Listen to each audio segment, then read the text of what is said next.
Previously on episode 2. Najib Razak wrote a minute on this 1MDB letter of 24 August 2012 to Tan Sri Nur Muhammad Yaakob, who was then the minister in charge of the Economy Planning Unit. That word in Malay used by Najib Razak in the minute were untuk dikaji dan dibuat ulasan. I'm wondering, if Najib Razak really want to be corrupted to take the money, he could just give instruction to his staff to approve the loan immediately, but he chose not to do so and asked the staff to study the grant. Please watch the second episode before watching this episode. Welcome back to Maxine Talk Show. In the last video, we talked about the issue of 4 billion ringgit Malaysia, and today we are going to discuss further.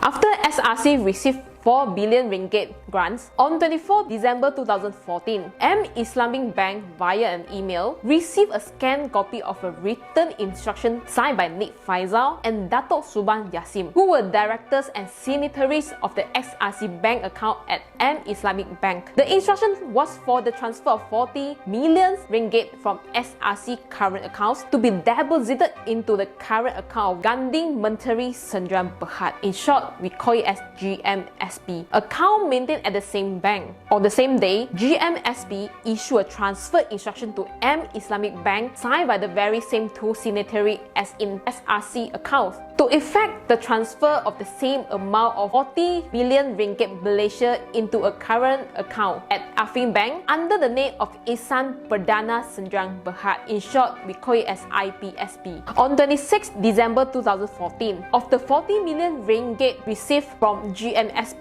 a sum of 27 million ringgit was transferred out from IPSB account and credited into the Najib Razak personal Islamic Bank, which was also known as coded as M-1MY account in M Bank. On the same day, IPSB made another transfer of 5 million ringgit out of its Affin Bank account, whereby this sum was credited into another of Najib Razak current account, also maintained at Islamic Bank and was also known as coded as the Private MY account. That, as the close of business on 26 December 2014, a total of 32 million ringgit Malaysia was credited into Najib Razak personal account. On 5th February 2015 and on 6th February 2015, two instruction letters signed by the same two signatories of SRC were issued to Islamic Bank to effect the transfer of a sum of 10 million ringgit Malaysia in two tranches of 5 million ringgit each to GMSB. The money was then subsequently transferred by GMSB into IPSB account.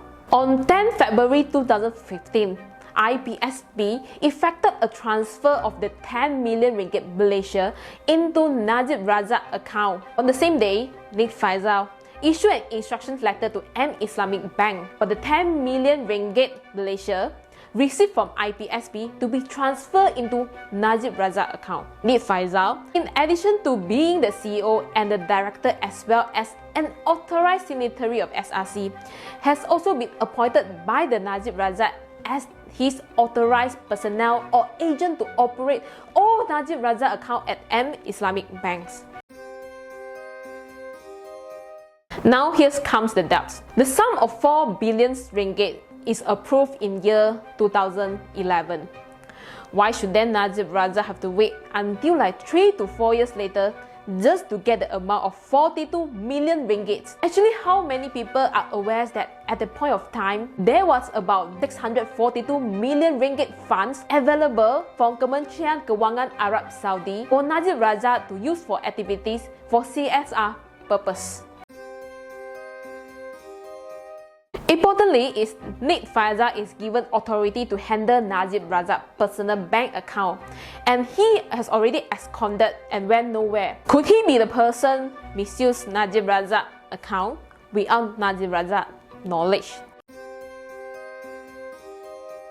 On 7 January 2022, Najib Razak in his Facebook mentions that in year 2010, he did ask ex-governor to monitor his bank account as the ex-governor actually told him to open an account under his personal name. According to his Facebook post, it alleged that SPRM affirmed that ex-governor has long dealt with Joe Low and received about 700 millions from year 2007 to 2013, and a total sum of 65 million ringgit was hidden by the ex-governor family members in Singapore. Najib Razak alleged that against this new evidence is not admissible by the court as evidence. I really wonder why such an important piece of evidence will not be admissible, especially this involve our ex-prime minister.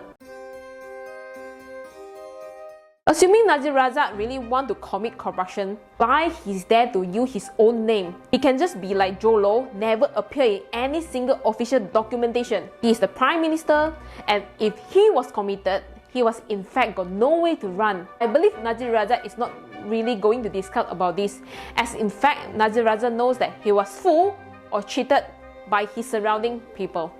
He's being misused and fooled, especially by Joe Low. It's very hard for Prime Minister actually admitted to the public that he was fooled and he was conned, as Prime Minister supposed to be outstanding than the rest.